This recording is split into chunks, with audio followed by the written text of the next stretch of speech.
బాగున్నారా అందరూ? ఇవాళ నేను పప్పు చేద్దాం అనుకుంటున్నాను. పప్పు కావాల్సినవి కందిపప్పు, పచ్చిమిర్చి, వెల్లుల్లి, కొత్తిమీర, టమోటా, కొంచెం పసుపు, సాల్ట్, ఆయిల్, అంతే అండి. ఇప్పుడు పప్పు వేస్తున్నాం.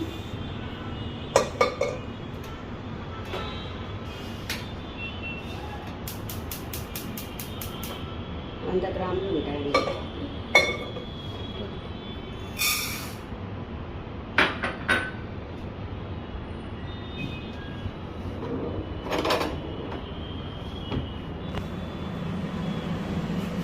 ఈ కందిపప్పు మనము గట్టిగా వచ్చే వరకు బాగా వేయించాలంటే అప్పుడే బాగా వస్తుంది. పప్పు వేయించకపోతే టేస్ట్ ఉండదు.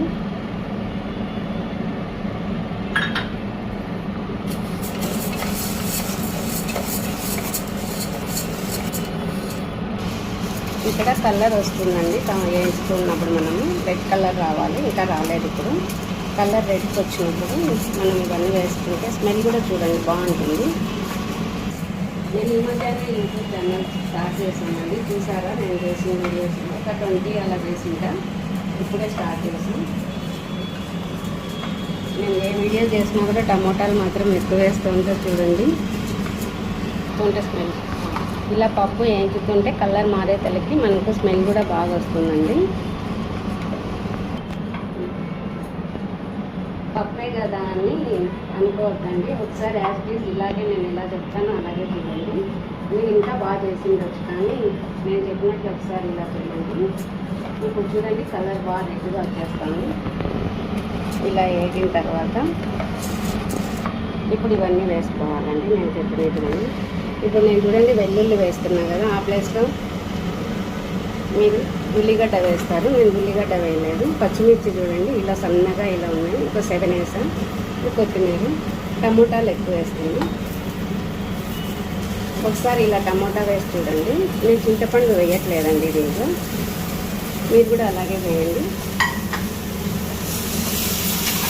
పప్పే కదా అనకుండా నేను ఎప్పుడు ఇలా చెప్పినట్లే చేయండి. ఒకసారి మీరు చేసినంత టేస్ట్ కన్నా నేను చేసింది చాలా టేస్ట్ ఉందని మీరే చెప్తారు.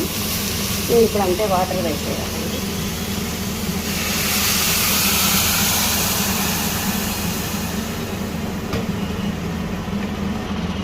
ఇప్పుడు విజిల్ పెట్టేసి ఒక 5 విజిల్స్ వచ్చే వరకు పెట్టి తర్వాత పోపు పెట్టుకోవాలి. నేను ఇప్పుడు చూపిస్తున్నాను. ఇంకా 5 విజిల్స్ వచ్చిన తర్వాత మళ్ళీ చూపిస్తాను. 5 విజిల్స్ వచ్చాయండి. ఇప్పుడు చూడండి మూత తీస్తే ఇలా ఎక్కువ ఉడికిపోయింది. ఇప్పుడు ఒక 2 సెకండ్స్ అలా మళ్ళీ స్టవ్ ఆన్ చేయాలి. నేను అప్పుడు ఉప్పు వేయలేదండి. ఇప్పుడు వేస్తున్నా. కొంచెం సాల్ట్ వేసాను నేను. కొంచెం పసుపు వేసాం. 1 స్పూన్ కారం వేసాం. ఇలా 2 సెకండ్స్ అలా కలబెట్టాలి అంతే. ఇప్పుడు 1 సెకండ్ 2 సెకండ్స్ అలా వేసానండి. ఇప్పుడు స్టవ్ కూడా ఆపేస్తున్నాం. పప్పు గుత్తి కూడా అవసరం లేకుండానే పప్పు చూడండి ఎలా మెత్తగా అయిపోయిందో. ఊరికే పప్పు గుత్తి పెట్టాను అంతే, అవసరం లేదు. కలర్ చూడండి ఏ కలర్ వచ్చిందో. ఒకసారి ఇలా చేసి చూడండి. ఇప్పుడు వీకెండ్ వస్తే పిల్లలు నాన్ వెజ్ కావాలి, స్పెషల్ కావాలి అంటారు కదా, ఇదే స్పెషల్ అని పెట్టండి. వాళ్ళు ఇంత బాధని మళ్ళీ పప్పు పెట్టు మమ్మీ అని అడుగుతారు. చూడండి ఒకసారి ఇలా చేసి.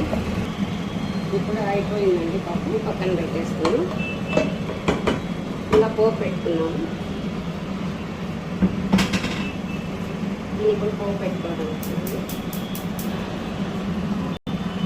నాకు ఇక్కడ స్టవ్ బర్నర్స్ ఆనుకొని ఉన్నాయండి. ఇలా పోపు పెట్టినప్పుడు ఇలా బర్నర్ పైన ఎగిరి పడుతుంది ఆయిల్. అందుకోసం ఇలా చిన్న ప్లేట్ వేసుకుంటా. ఇప్పుడు పోపు పెట్టుకోవడానికి మనము ఆయిల్ ఈ 2 తీసుకోవచ్చు, కానీ నేను మొత్తం గీనే తీసుకున్నాను. మీరు అట్లా చూసి 1 స్పూన్ ఆయిల్ 1 స్పూన్ గీ తీసుకోవచ్చు.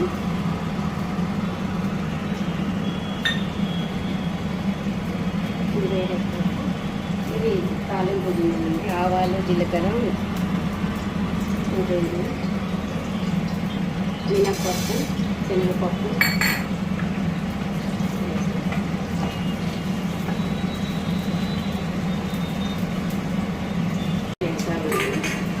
కొత్తిమీర వేసాం.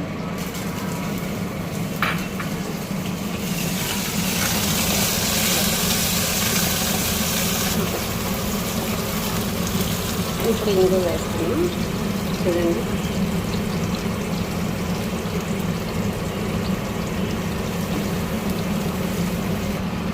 కొంచెం మెంతి పౌడర్ వేస్తున్నానండి. ఆ మెంతి పౌడర్ వేస్తే ఫ్లేవర్ బాగుంటుంది. ఇది నా ఫస్ట్ వీడియో అండి ఇలా చేయడము. ఇలా టిప్ అయిపోయింది. పప్పు దాంట్లో వేస్తారు.